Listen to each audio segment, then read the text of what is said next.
So, this one, Hawkeye Episode 4 Partners, am I right, is a slow burn. That can be a great thing, right? Marvel Studios taking all the time they need for characters, that's why it's so great we have these shows next to the movies to really have characters fleshed out way more than a movie ever can. I mean, look at Episode 5 from Falcon and the Winter Soldier. To me, it was one of the best of that season. It contained almost no action set pieces, but it did all the work. And I applaud Marvel Studios for trusting the fans, for keeping the attention without feeling the need for action, bam, bam, every 15 minutes. But this one was maybe a little too much of a slow burn, and in my experience, maybe is killing a bit of the momentum. I'll try to explain why I feel that way. Hi fellow Disney Plus watchers, this is Thoughts After a Disney Plus Watch, and I'm glad you're watching the channel that's all about Disney Plus movies and TV shows. So just a fair warning here before we start, I do want to discuss spoilers to really do this episode justice, so you can press that watch later button if you haven't seen it yet. Still here? Then let's do this thing. So the episode of course picks right up where we left off, where Jack busted Clint and Kate sneaking around the house, and right here is already where the episode kinda settles in, and part of my disappointment started at this point in time already. I'm not sure if the criticism is completely justified, but it is how I feel about it. Cause the whole, oh my god, there's an Avenger in the dining room, can I get your autograph? Well no, it didn't go that far, but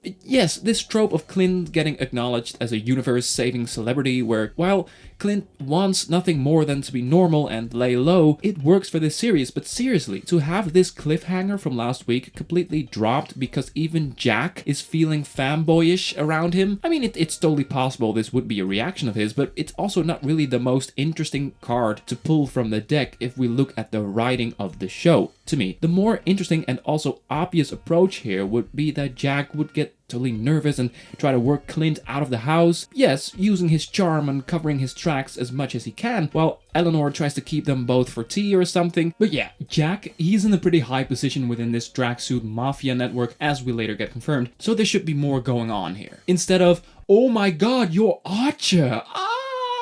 Girl. Yes, the very next scene is a good one where Clint and Kate are at the dinner table and Kate mentions, yeah, we're working on a case, and Eleanor and Jack both respond, but Eleanor asks, a case? What case? Very curious, and Jack just brushes it off with, how terrific, you know? It was such a good dynamic. Great subtext going on in this whole scene, gotta give it that. And Kate talking about, yeah, we're pretty good partners. Nope, no partners. And it's mostly because I'm pretty chill and not like, oh my god, Hawkeye. Nope, not chill. It's, you know, that back and forth, it's Marvel-ish writing and their dynamic still very much works for me. But from there, the episode kicks into lower gear, if you know what I mean. There was a sense of urgency that is kind of dropped here. There seems to be way more time to complete the mission, and I really hoped things would get heated from here on out. So Clint leaves and Kate's just chilling on the couch, figuring out what her next step will be. I expected a little more danger on the horizon for these characters, so maybe my dissatisfaction with this episode is partly because of my expectations and the really high bar episode 3 set, because that episode was amazing. And yeah, sure, the scene where Kate's mom and Jack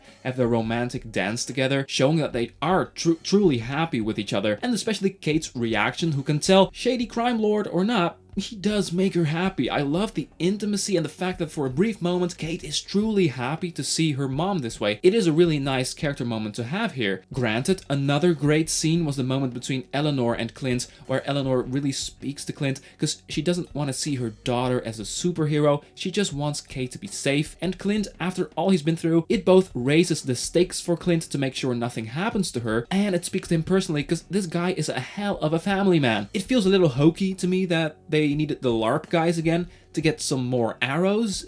The road to the climax of this episode was not really... I don't even know how I feel about it, because the vibe, the energy of the show was a little bit on hold, I feel like. It's hard to put my finger on it, but it definitely started with fanboy Jack chilling with Kate, and you know, it doesn't really take off. It's probably because this was the end of Act 2 and it feels like the start of Act 1. Apart from the very ending of the episode where Kate and Clint break apart, which is a classic end of Act 2 kind of deal, the low point of the story if you will, where the partners slash friends go their separate ways out of spite, which, by the way, the whole thing between Yelena and Kate felt completely forced to me. So Kate points her arrow at her at some point. Yelena gets rid of her mask, which by the way looks like Spider-Man's first costume from Homecoming, or this guy, I don't know why, and shakes her head. Yelena shakes her head like, don't do it. And Kate's reaction is, oh my god, who is this? Like, she completely surprised. I mean, her shock doesn't start with this mysterious figure attacking Clint, but it starts when Yelena shakes her head. Like, Kate can tell we as an audience know Yelena is a big, important character who is closely tied to Natasha. Kate doesn't know that.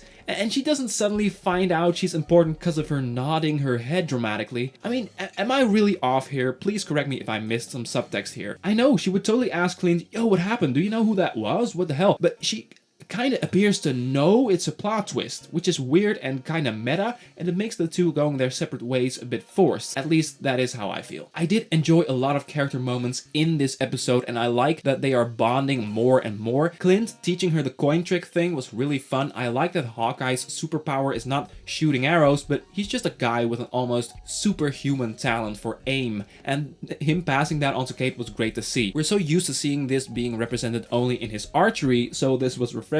And by the way, one detail I absolutely loved is that we heard Alan Silvestri's music we remember from Avengers Infinity War and maybe Endgame. I mean, it could very well be that it was also used during Natasha's sacrifice. I'm not sure about that.